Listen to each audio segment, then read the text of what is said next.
When you see this is coming from a president of a company, a VP, whoever it may be, this is going to catch the eyes of a candidate. And the second part, once they open it, is I'll call it the ego element. Everyone likes to feel good about themselves. And so when you see that someone who you know, they're very busy, their time is valuable, but they're taking the time to reach out to you, all of a sudden that candidate has that like, oh my God, they're taking the time to reach out to me of anyone. You're humbled. Initiating becoming a hiring machine sequence in 3, 2, 1.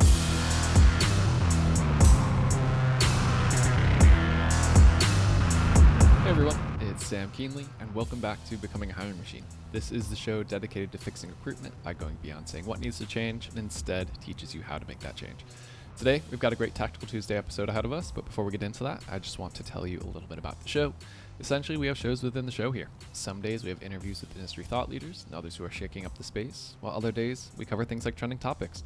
Stop by every Tuesday like today for a Tactical Tuesday episode where we go deep on how to do something that's going to help you drive better results in the day-to-day. Sometimes we open up for Q&A, and occasionally you get a mic drop episode from Matt where he shares something that he's been thinking about within the recruitment space and wants you to know. Now, as a reminder, if you like the content that we're sharing here on the show, make sure that you subscribe for more. All right, today's Tactical Tuesday, it's going to be a quick one. Let's talk about outreach from senior leadership. So this one is a play where, if you all remember episode 128, it was on email best practices, and we mentioned how the sender is increasingly becoming the most important part of your outreach, whether this to candidates, whether it's in biz dev. So we're going to continue to pull on this thread here. And so if you're in executive search, this is for external executive search agent firms, or if you're an in-house exec search member, it's also not limited to exec search. It could honestly be other critical roles where a white glove touch is going to work in your favor. Here's what the play is.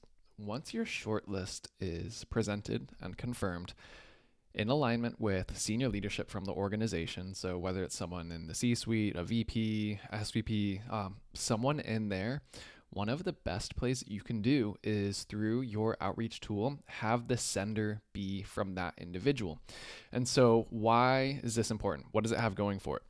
So there's three big things that are going to help lead this to better results for you in your outreach efforts. So the first, like I was saying earlier, the sender name, the recognition of that is so important and also such an underrated aspect. So when you see this is coming from a president of a company, a VP, CTO, whoever it may be, this is going to catch the eyes of a candidate.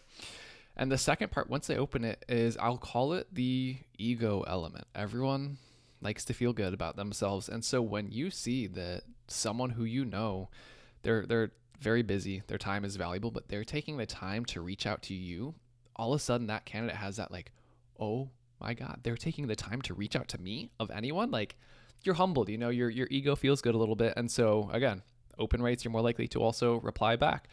And lastly, it demonstrates that they are invested in making a great hire and think that you have the potential to be it, you being the candidate here. So there's a lot of good things going from the candidate perspective where, again, this is why this works so well in executive search, very specialized roles, or anywhere where I said like a white glove touch is needed.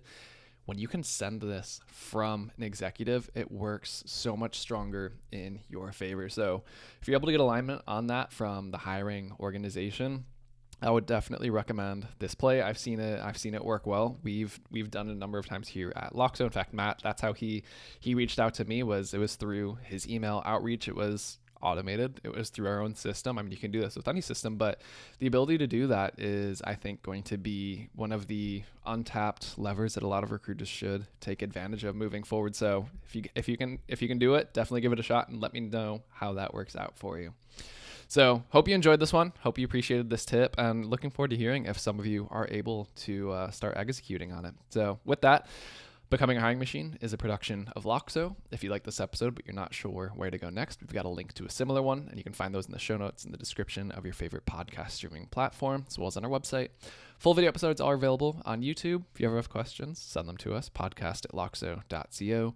And lastly, if you did enjoy this episode, please make sure that you leave us a quick rating in your podcast streaming platform. It only takes you 3 seconds, but it's going to help other recruiters like you to find us. So, all right, everyone, that's the show. That was a quick Tactical Tuesday. Until next time, bye, y'all.